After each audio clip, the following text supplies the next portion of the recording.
Nicholas Rushworth. And Nicholas, thank you for joining us. The US White House race, of course, is dominating the international papers today. Well, normally I start the press review with a newspaper that is a daily, but this time it's a weekly that I need to show you. And there you can see The Economist, the London-based paper, and it's asking which one, showing the picture of Obama and Romney, and which one indeed it has come out and said Obama is the choice for them. Now, that is a very reluctant choice. The quote in The Economist today is, "America could do better than Barack Obama. Sadly, Romney does not fit the bill." Now, their editorial is saying this is a question of better the devil you know. Obama, the paper says, has helped avert a depression in the United States. He made a go of foreign policy. Romney, however, is criticised as ever-changing.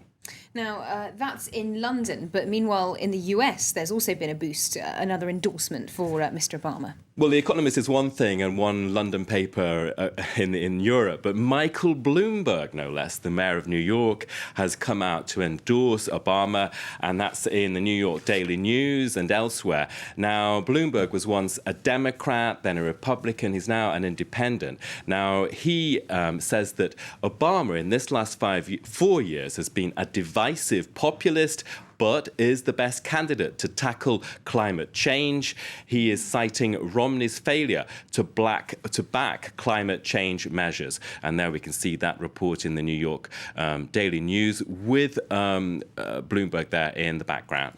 Now, interesting there that he's focusing on climate change, because that hasn't really been a big issue in this election campaign at all, until, of course, Superstorm Sandy. And you've seen a cartoon that's sort of expressed that a bit. Well, a cartoon about the campaign and the lack of any mention of climate change. And there we can see it in the International Herald Tribune. And, of course, it's being argued that Superstorm Sandy has given the incumbent a boost. And there we can see the two candidates floating on a raft amid half-submerged family homes. And there's a sign, the presidential debate sinking into the water. The moderator chimes in saying, "Oh, and the one thing we forgot to mention, climate change." And the irony there is that Superstorm Sandy could be an advantage for the incumbent, Obama. OK, well, not everything, though, despite that good news, is going President Obama's way. The Wall Street Journal has something of an exclusive this morning.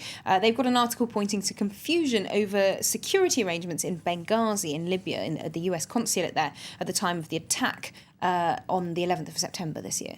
Now, this is a very, very long article in the Wall Street Journal, and it's good to read it. And now it's stating that congressional investigators at this point are saying that there was inadequate security. That we know, but it's pointing to the fact that the CIA had a covert role in Benghazi on the 11th of September, and this explains just why security was so inadequate. There you can see the CIA taking the heat for the security problem. Now, that paper is pointing out that nearly 8 weeks after those attacks, a complete account of actually what happened has not emerged. Now, it's worth reading that article because there's lots of detail in there concerning that attack.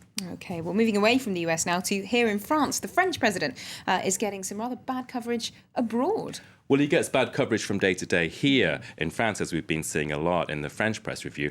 Now, there are articles in the foreign press. There you can see The Guardian with the headline, "France falls out of love with Mr. Normal." Now, it's saying that Sarkozy fell from grace because of his personality. Now, François Hollande is falling from grace because of his politics and his lack of leadership. They say that he is confused and amateur in The Guardian.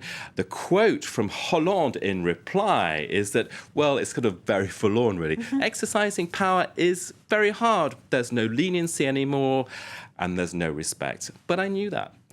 Certainly no respect from several of the French papers today. Those headlines do seem to be getting worse and worse for François Hollande. Thank you very much indeed, Nicholas, for that look at today's international newspapers. Well, let's have a reminder now of our top story.